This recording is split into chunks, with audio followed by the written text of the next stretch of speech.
Hello, and welcome to the AstroEnergy Astrology Show podcast with astrologer Shelley Overton.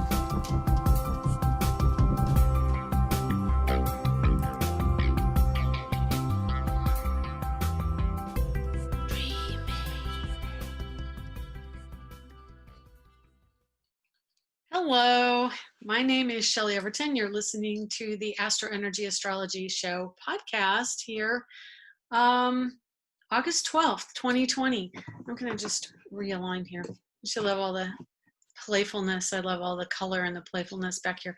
And I try to sharpen this camera. Let me just do it a little more. There we go. That help? Okay, that's a little bit sharper. Okay. Anyway, welcome. And we are going to be talking about what's going on this week in astrology, but we're also going to be talking about the pick for vice president by Joe Biden. So that'll be interesting. Anyway, I'm going to just alter my chair a little bit here, be a little more comfortable. There we go. Okay. So yeah, okay, this week, let me just update my chart. I've got it on now, but I'm pretty sure I was going to start the podcast at a different time today, but since it's recorded, it didn't really matter. Okay, so now, a moment ago when I was going to start the podcast, it was 29 degrees Libra rising. And we are very experienced in the late degrees of any sign or any, rotation of the horizon on the sky. Rising signs we talked about last week, so I'm not going back over it, but 29 degree Libra rising is an ending number. So we wanted a fresh initiating number, and now the rising sign here in Orlando is 1 degree of Scorpio, which I have a 0 degree Scorpio rising, so it perfectly aligns with my rising sign today. That's really awesome. Anyway, hopefully you know what this is, and if you're not, welcome. If you don't know what it is, welcome to the podcast. I usually explain things so newbies understand, and it's a little bit difficult. I'm sorry, I'm adjusting my computer over there. I have two computers on. It's a little difficult not having people call in, and I know I have to rectify that, but quite honestly, it's something I'm not familiar with, and I'm not really just now in a position to figure it out. I will have to work on it, and I'll put that at the top of the list over the next couple weeks and see if we can rectify the situation so I can take in callers. But I really want to be able to get readings live, but I haven't done it yet. So I apologize if you're missing the ability to call in, but you can still get me through my website and still book a reading, even if it's a mini reading. I do mini readings for people who don't want a full hour and 15 minutes, or who really don't have the funds available for a full hour. So it's kind of a price point. And you can see that at angeliczodiac.com. So anyway, we have a Scorpio rising right now in Orlando, and that's not necessarily going to be where it is for you, or even in 2 hours from now here. So it just means that the energy that we're experiencing and identifying with in this 2 hours of time is related to Pluto, is related to Scorpio. Scorpio and Pluto are synonymous. And as I've said in the past, a really quick way to understand and integrate a lot of astrology is to find the planet and the sign it rules. And then you understand really quickly both energies, because you only have to study one energy. You study Pluto or you study Scorpio. As long as you know they're related, you understand that they mean basically the same thing. They're synonymous. So anyway, that's enough about Scorpio risings. We have a Leo sun today, which is really awesome. Hence, lots of Leo hair here. I have Venus in Leo in my personal chart. So definitely I have like a lot of hair stuff going on, like a lion. But the sun at 20 Leo and Mercury is at 20 Leo. And so, excuse me, I apologize, my bad. It's at 15 Leo, and that means they're like this in the sky. They're right up next to each other. So Mercury is moving into combust, which means he is at exactly the same point in the sky that the sun is. And that means that they will act in tandem. They'll act in a similar direction and agree with each other. And Sun represents self, ego, identity, and Mercury represents thoughts. And it can be shift. It depends on what kind of energy is feeding it. In Leo, it's being fed by fire energy. And that may mean there are unexpected fires. Interestingly, I just saw this week we were at an intersection. I know something just went off over there in the corner. We were going past an intersection, an off ramp to the highway, and there was a car fire. There were a bunch of fire engines and cops. We're like, wow, what is that? And there were two girls standing on the corner. And as we went by, we saw the shell of a Mini Cooper that had been torched. It was out at that time, but it was completely charred and torched right there on the side of the road. That's something that can definitely happen under Mercury and Leo. Why doesn't everybody have a car fire? Because everybody has a different life experience. Everyone comes in at different points in time in different places on the planet. And so it interacts with each of our charts in an individual manner. But that being said, you're going to see more fires now. You're going to see a war of words because the words are going to be larger than life. They're going to be like braggadocio and hubris and just like exaggerated. So we'll see that. But also because the sun is there, the sun doesn't like to be challenged. Mercury rides along like a buddy to the sun. And so we will see this energy of, I've said that and I'm in charge. I'm the leader, which is Leo. Leo's the leader. And what are you going to do about it? I've got the power. I've got the spotlight. I'm saying it. So we have this energy. Interestingly enough, we also have a finger of God energy, which when I've spoken about this before, I will give you an update. It's like a triangle, okay? Only it's more like that kind of a triangle. So pardon me, those of you who can't see, but I'll explain it. The two planets on the bottom of the triangle are 60 degrees apart. So they're in cooperation. And in this case, it's a cluster of Capricorn planets, also known as a stellium. And they are 60 degrees away from Neptune right now. So Jupiter is at 18 Capricorn and Neptune is at 20 Pisces. So those are really close to 60 degrees apart. Pluto's at 23 Capricorn to 20 degrees, again, within the orb of a sextile, which is 60 degrees. And then Saturn's at 27, which is the very kind of end of a sextile energy, but yet still sextile. Then there's another planet that comes up from that aspect of the 60 degrees, and he basically splits the difference on the other side, and he's at 20 degrees of Leo. So we've got an inconjunct or a quincunx, 150 degrees between Jupiter and the sun, and 120 degrees down to Neptune. So we create this triangle, and it becomes a finger of God. Now, Mercury is also joining in the games up there at the peak. And the peak is, the point of the finger of God is the one that's at the center of the other two. So it's elongated. And at the elongated point is the finger that the point of the finger of God points to. And that is really the power position in this aspect. And so we have a type of cooperation or non-cooperation, as the case may be.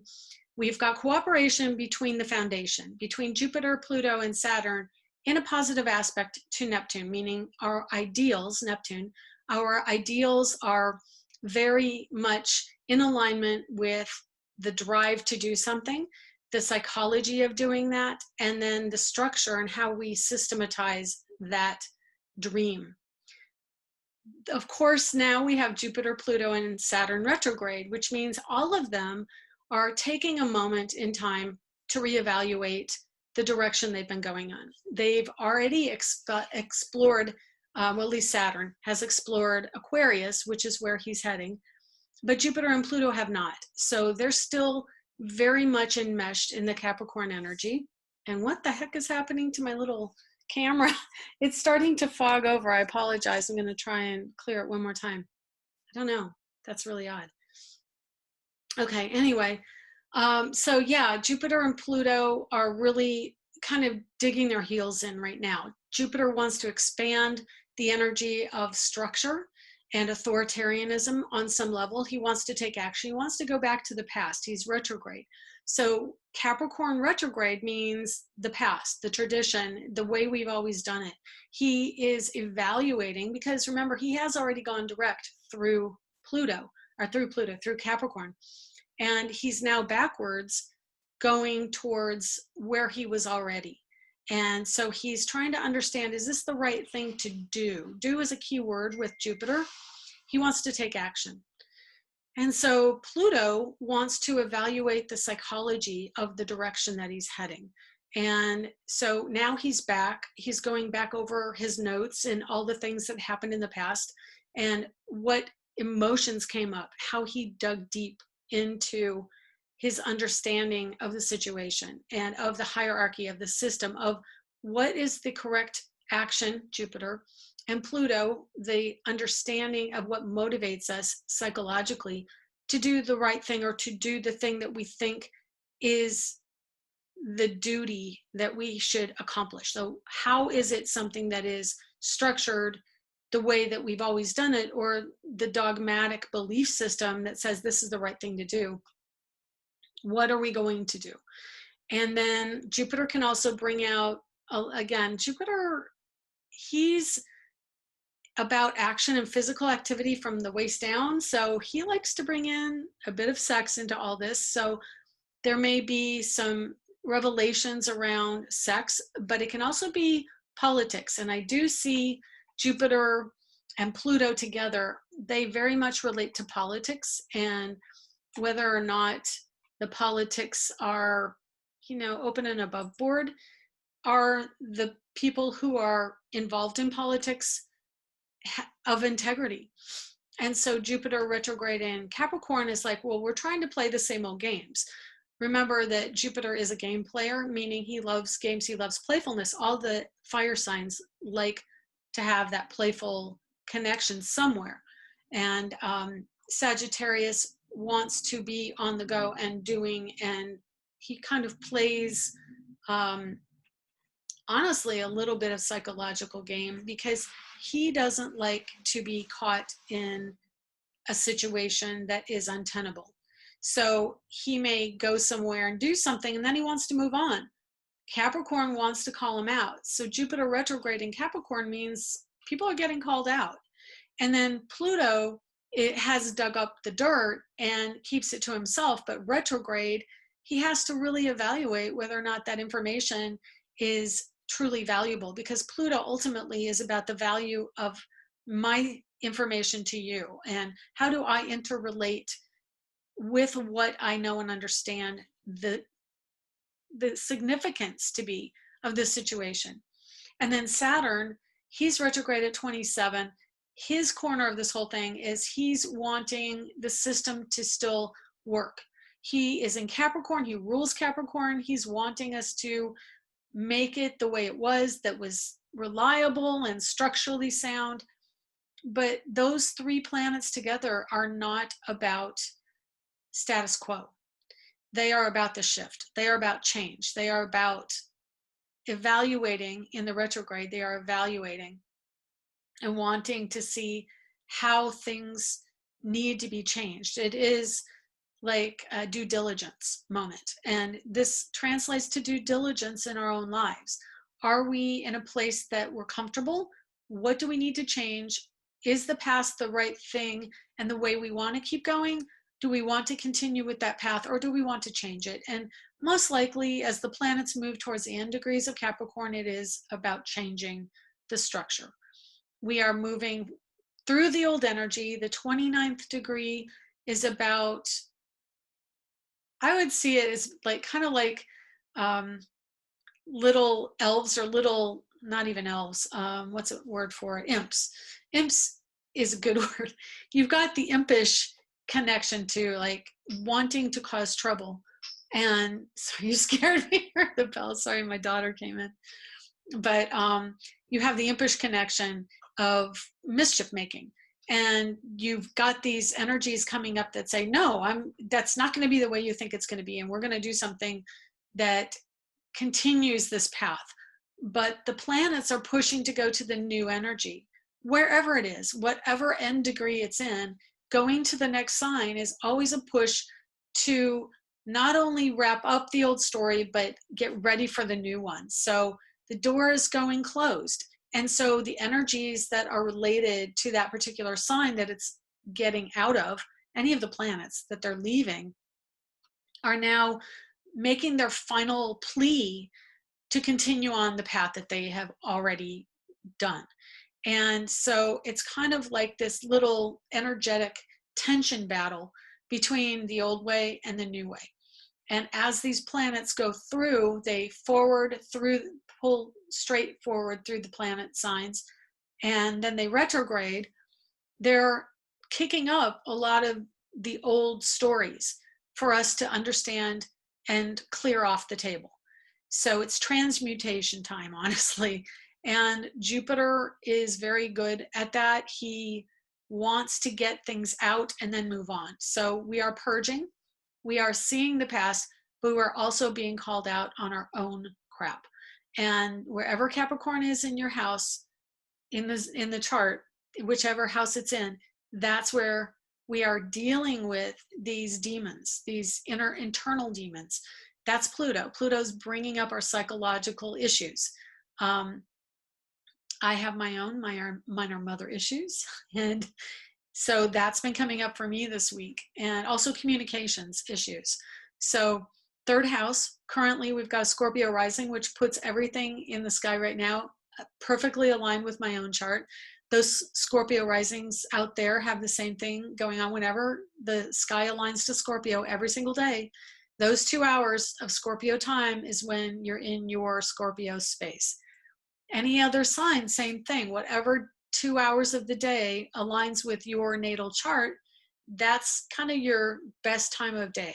Or it's the time of day where you can really express more of a true nature in interacting with whatever comes your way.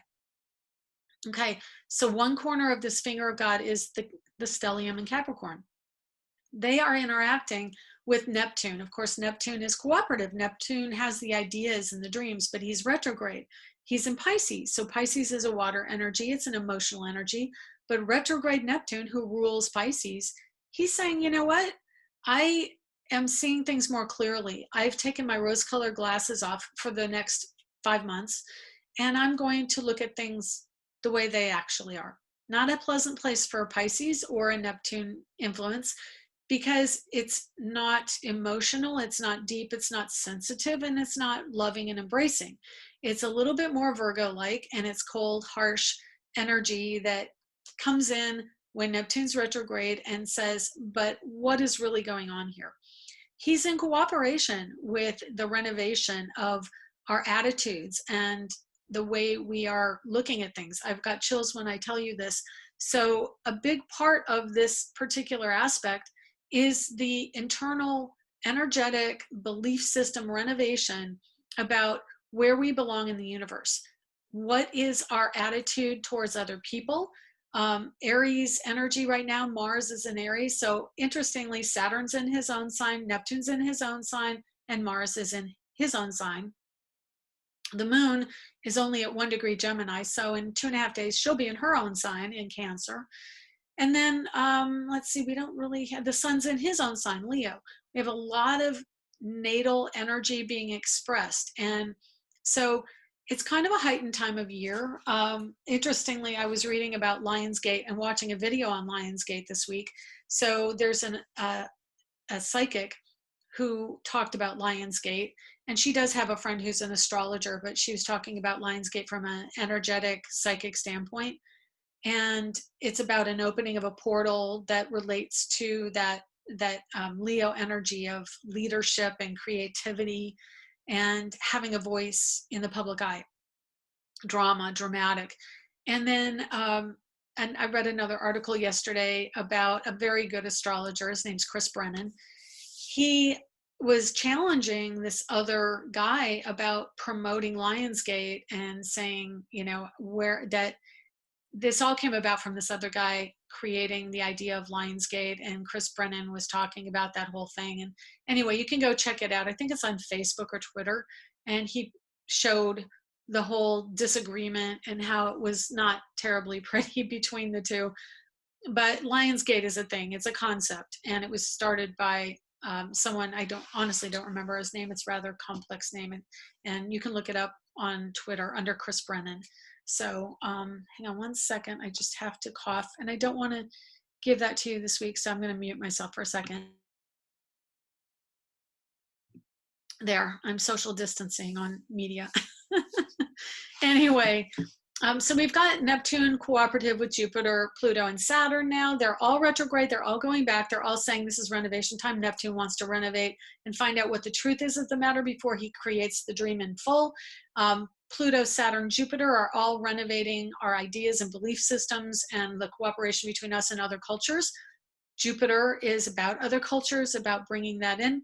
Pluto is about the hidden mysteries and what is being told that isn't being shown. And Saturn is about authority figures and structures. The final point of the tripod, so to speak, is the Sun-Mercury connection.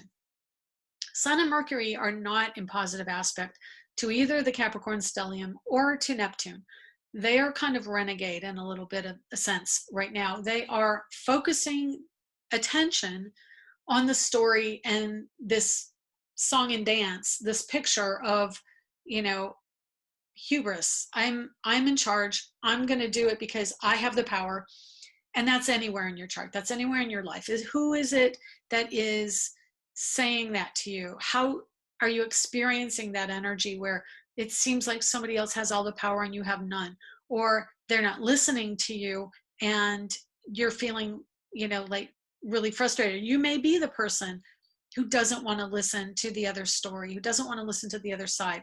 So we have this energy really strongly in the sky. It's about another week of the sun being in this position to the slower moving planets. So they're fairly stable right now. Jupiter, Pluto, Saturn, and Neptune, slow moving planets, slowly going retrograde. Jupiter's a little faster, but for the most part, as the sun continues forward until he gets away from Saturn, which is probably even going to be into Virgo timeline, which is late August. We're looking at the beginning of September before that particular aspect with the sun moves out. Mercury will go over the sun, which will be combust. And that means that there is this energy of I'm right, you're wrong, and larger than life. It's really about words that are designed to attract attention. Look for that. It's going to be everywhere. And yeah, the drama and, you know, the need to tell a larger than life story. It really is a big fish moment. So if you haven't seen the movie Big Fish, go read it or go watch the movie. So Mercury, its communication styles, and it's especially late degrees of Leo, Mercury will not be held back from telling whatever tall tale he wants to tell. The stories get bigger the farther into the sign he gets. And so you really won't see more of the pragmatism of speech and ideas until Mercury gets into Virgo. And you can pretty much go 1 day for 1 degree per day. And Mercury is slightly faster than that, so he might get there a little sooner. I guess I could look it up for you. I thought I put my book, yeah, all my paintings, those of you at home, checking out the large quantity of paintings I still have. Let's just look it up here in the back. Okay, so he gets there on the 21st. So he's really just about 2 weeks away from changing signs. And the sun goes into Virgo on the 22nd. So they're pretty close. They're really in tandem. They're 5 degrees apart, but they're still fairly close. And Mercury moves slightly faster. And so he will be coming right up on the sun over the course of the next 2 weeks. They will be right next to each other. So it's going to be a wild and raucous couple of weeks, just mark my words. What does that mean for this finger of God? The finger of God means that wherever Leo is in your chart, that's where the action is being noticed right now. Because remember, Leo is about image. It isn't necessarily about substance. It's about image. And so the substance is the earth signs and If you're in intellect, the air signs, and if you're emotional, it's the water signs. So the fire signs, the substance is in the action. And in Leo, the actions are, especially with Mercury joining the sun in Leo, it's about words. So it's going to be a lot of verbal, let's go on this, let's do it, I'm in charge, come on, let's go. And that's what Mercury wants to do. So we're not really getting a lot of cooperation between the planets, but also the translation to people and actions, behaviors, environments that we're all living in right now. So the cooperation is stressed, to say the least. And then we have to set a lot of it off is Mars in Aries. And guess what? He's at 22 degrees of Aries. So yes, he is at a world point, which means he's triggering 22 of Capricorn, or 22 degrees is where globally we feel this. And of course, last year and 3 years ago, we had a battle out between Pluto and Uranus at 22. We had the stellium at 22 earlier in the year. I believe it was 22. I'll double check that. The stellium actually perfected, meaning they all came to the exact same degree in January, and they were at 22. So it was a very significant world year. And as you can see, as the year has developed, we're all kind of in the same boat. So really, until the sun moves off of those degrees, and I would say, like I said, 27 degrees of Saturn is the last one he hits before he exits. That's the degree we're going to really want to clear with this energy. So Mars is squaring all of the Capricorn energy right now, which means he's acting aggressive. He's wanting to move forward, and he may feel frustrated because right now the energy is not forward, it's retrograde. Now, that being said, Mars does go retrograde very soon. He's retrograding in, I want to say a couple days. Where is he? Where is he? Mars, where'd you go? Actually, Uranus also retrogrades this week on Saturday, and we're definitely feeling that. I'm sorry, my voice is a little hoarse. I've had a lot of congestion, and that's what you get for having gluten when you shouldn't, donuts. But let's see, Mars retrogrades. Okay, he's retrograding in September. I don't know why I feel like, well, because we're in the shadow period. We're already in the period where he's starting to show us the themes that we will be dealing with over the course of his retrograde. And his retrograde lasts right up until November, mid-November. So it's going to be a few months of readjustment on our actions again, because he is action-based. He wants to go forward. He wants to sell. He wants to do. He's initiating energy. He's the first sign of the zodiac, and he wants to get going with it. And Jupiter, Pluto, Saturn are saying, no, no, no. You're going too fast. You got to slow down. Like the song says, you got to pay attention. And so Mars now, until the second week of September when he goes retrograde, is really doing his best to move forward. And what I see this as is, here's Mars in this chart, and here the stellium of Capricorn, and they're dragging him back like so many anchors, basically. Mars wants to take off, and Capricorn saying, no, no, no, come our way, come our way. And finally, he's going to acquiesce and go their way until November. And then they'll all start to change forward in the next few months. I think the first one is Saturn going direct in September, or Jupiter. Jupiter goes direct in early September. Saturn goes direct in late September. And then the next one to go direct is Pluto in early October. So we are right now really in the heat of the summer, in the hot critical moments where there's a battle for the soul, as many of you are aware. That, and you know what, I'm thinking maybe this camera is kind of having its own issues, that it's not clarity because of the streaky on the screen. I don't know, I'm having trouble with my words today, probably because they're not like big, bubbly, and creative like Leo likes, but they're trying to be practical. And of course, that's not working, is it? Oh well. And then the moon is in Gemini, and Gemini is a communicator. The moon is at 1 degree of Gemini, so our emotions are being run through our minds. So we're really not paying attention to the feelings as much. We're really, and that's because Neptune's retrograde, the moon's in Gemini, an air sign. It's more about the intellect and the analysis right now. So for the next couple days, we're going to feel this moon in Gemini being of two minds. We're here and we're there. And, you know, I've spoken the whole time about the planets currently, and I do want to get to the vice presidential pick. So I'm going to kind of try and get through some of this really quickly now. But moon in Gemini is dualistic. So it's also an indicator of how things will evolve or turn out. And that means there are two of something. So it's this and it's that, and it's this way and it's the opposite way. So just be careful in the next couple days about words that are spoken, words that you speak, words that you listen to, because they may not be 100% accurate or truthful, especially because the moon in Gemini is in a positive aspect to the Mercury energy in Leo. And that means embellishment and just feeling good. The two together are really kind of feeding on each other's need for the attention and not so much the accuracy of words.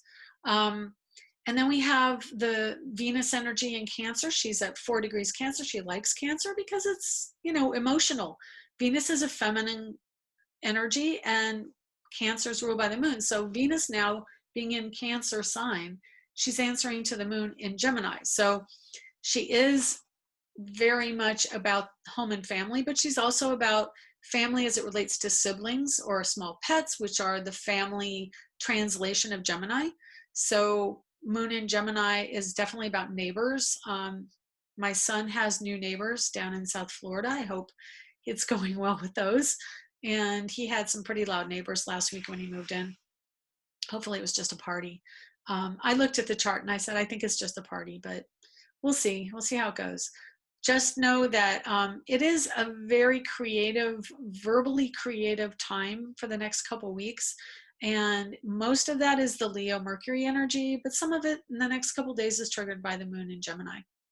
And then Venus in Cancer, we are looking to beautify our homes. We want to spend more time in our homes. And Venus is now, in the next day, she will be moving into an opposition with the stellium in Capricorn, which means kind of like this is the trial by fire for Kamala Harris. And being a woman in the spotlight, that's really the energy she's going to be getting, is a lot of resistance. And she's going through this, you know, as a matter of course. It's like public vetting, so to speak. But yeah, she is having to cope with what goes with becoming the vice presidential candidate. So anyway, we're going to look at Kamala, or Kamala. I'm going to say Kamala. And then I guess because I don't watch a lot of the news, and I did hear about it, but I've heard it Kamala, like Pamela, and then I've heard Kamala. So I don't know. It's an Indian name that means lotus, which I find personally very cool because I'm Buddhist, and the lotus flower has a very strong significance in Buddhism as rising out of the mud and blooming from the muck and the mud and the ugly. So I find that a really wonderful name. And then the other thing about Kamala Harris is she was born very close to me. Her birthday is October 20th, 1964. So she's just over a month after me. And I know a lot about the energy going through her chart because I have a lot of it too. She's got the stellium of planets Uranus, Pluto, and Venus in Virgo. I don't have Venus, I have Mercury and the sun, but she's got Venus. So she is a healer, she is a teacher and an educator, and she has that concern and service mindedness in her desires for whatever she does. Her Virgo stellium falls in her house of home and family. So she is a very good educational parent to her. I think she has stepchildren, a son and a daughter, I believe. Or I'm not totally sure. I know that there were 2 people on Twitter yesterday who were Harris's talking about this event like they were related. So I think one was her sister and one was her daughter or stepdaughter. So yeah, we've got a family energy coming through her. She's got a 24-degree Gemini rising, and that puts the North Node right on her rising. So she has to transmute some energy around partnership and travel with a partner. There's some, and that's where her South Node is. So when she came in, traveling is really comfortable for her. She's got the South Node in Sagittarius, as do I. And our generation, for a year and a half, we had that South Node in Sagittarius and North Node in Gemini. But for her, it falls right on the horizon, which is a very fated type of chart. It means that she came into this earth to do really amazing things and do some transmutation work with the energy around immigrants and immigration and people of color, and then giving them a voice. I've got chills all over my body when I'm telling you this, because I honestly have only briefly looked at her birthday. I didn't really pick apart her chart too much. Yesterday, I did look at where a few things were. I didn't even realize yesterday her moon is in Aries. It's at 27-degree Aries. So her moon is very close to Mars. That means she's a fighter. She fights for people and for youth in her chart. It's in her house of Aquarius, so which is the 11th house. So that means that she very much identifies her community and her home as her home is the community that she's in. Excuse me, I have a little itchy nose. Spirits coming in. I love it when they do that. So yeah, and that's opposing her natal sun. So she was born on a full moon at 27. Yeah, absolutely, exactly on the full moon. Sun at 27 Libra, moon at 27 Aries. She's a full moon baby. That's pretty cool.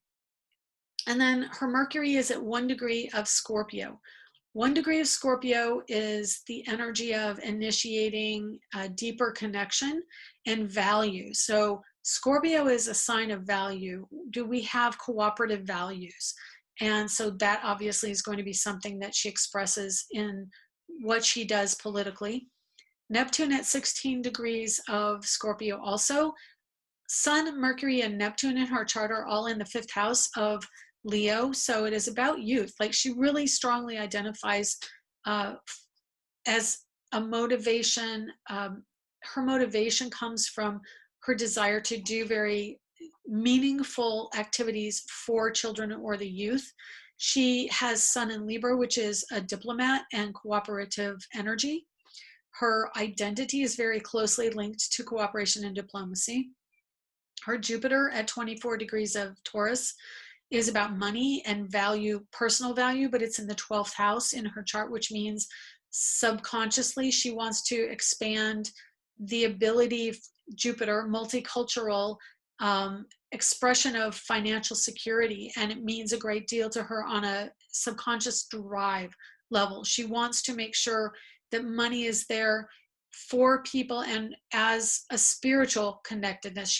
She understands it in a larger sense. Her Jupiter and Taurus in the 12th house means there is a connection to money, beauty, and love, but it is a spiritual connection. So it's not necessarily a tangible, down to earth, we're going to practically fix this. If you want the tangible thing, it's her Mars and Leo in the 3rd house, which is tangible goods from money and tangibility of status. Mars and Leo, she will bring status to what she does. And Saturn at 28 degrees of Aquarius retrograde. So I know this because she's born, like I said, about 50 days after I was born. And I have Saturn at 0 Pisces retrograde, which by progression is right where her Saturn is. And so it's about the community. It's about cooperative energy for global ideas, global work, using the internet in a positive way to encourage people to earn an income.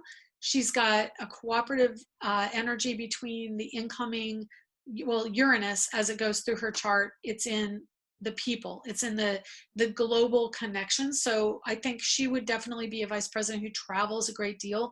Her chart really does well with travel. Her Saturn is in the house of travel, the 9th house. And in Aquarius, she doesn't want to be pinned down to ideas that are past their prime. She is looking to find new energy, cooperative energy, and Sagittarius, again, is playful, youthful energy. She wants to move forward cooperatively globally. And I think those are some of her agendas. to make things much more cooperative and helpful for the youth. I think youth is going to be a big push point for her. She's got a trine between her moon and her Mars. So she sees the youth as family. And I honestly see them the same way. Youth are the cooperative energy for the future. They are here to really move us forward as a planet. And I'm extremely excited for all the new energy coming in from anyone born, the millennials, the Gen Zers, all of them really have an amazing view of the world, and they are the wave of the future. And so it really is a transition time. My generation came in with a ton of Aquarian energy with Uranus Pluto conjunct in Virgo.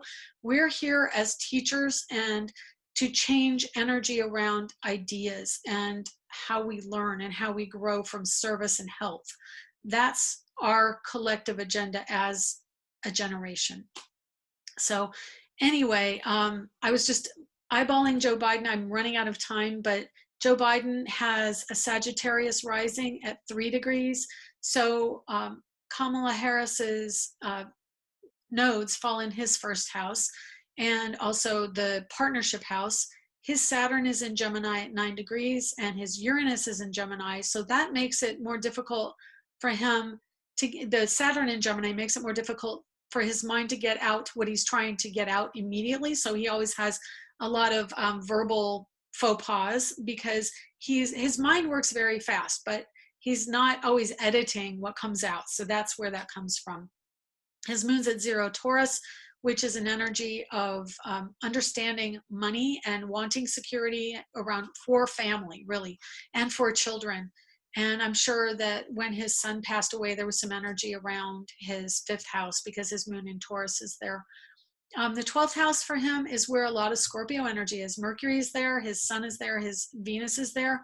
So there is some hidden energy. There will be a lot of stuff that we don't necessarily find out about him, or he is aware of, but he doesn't express. And that's because Scorpio keeps things close to the chest because they don't want to show all their cards. He does have Mars and Scorpio in the 11th house.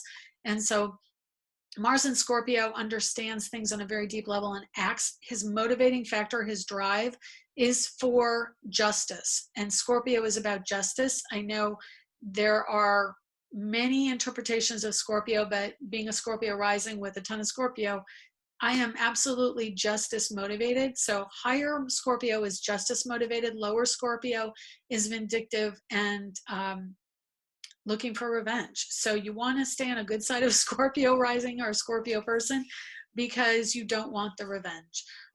Mars in Scorpio, he is very aware. If he's in his higher Scorpio, he's very aware of how he's been wronged, but he understands that in revenge, you end up getting it back on yourself. The tail will sting yourself. And Scorpios are very capable of stinging themselves to kill themselves, to be done with the energy. Because if they've tried everything they can for cooperative energy and it doesn't cooperate, they will end the situation by just leaving it or taking themselves out of the situation.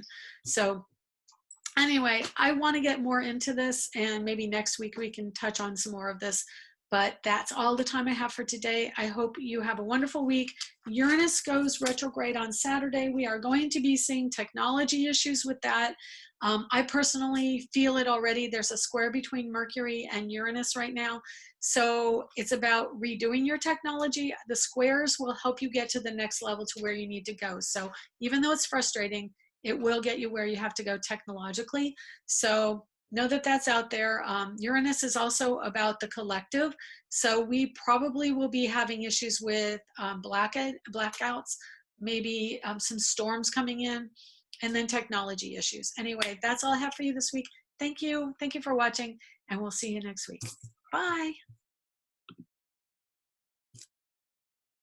You have been listening to the AstroEnergy Astrology Show. If you would like to get a private reading with Shelley, please contact her through angeliczodiac.com or at so@angeliczodiac.com. You can arrange a reading through the Angelic Zodiac page at facebook.com as well. Check out Angelic Zodiac on Instagram for up-to-date information on events, discounts, blogs and planetary transits at Angelic Zodiac 1 on Instagram. If you would like to see Shelley's art, shelleyoverton.com, or for astrology art, go to astroart.net. Music provided by Kevin MacLeod at incompetech.com. Other music will be credited within the show. Advice given in the program is intended for entertainment purposes only. Join us here next week for more of the AstroEnergy Astrology Show podcast. You can find us on iTunes and Google Play, and where podcasts are accessed.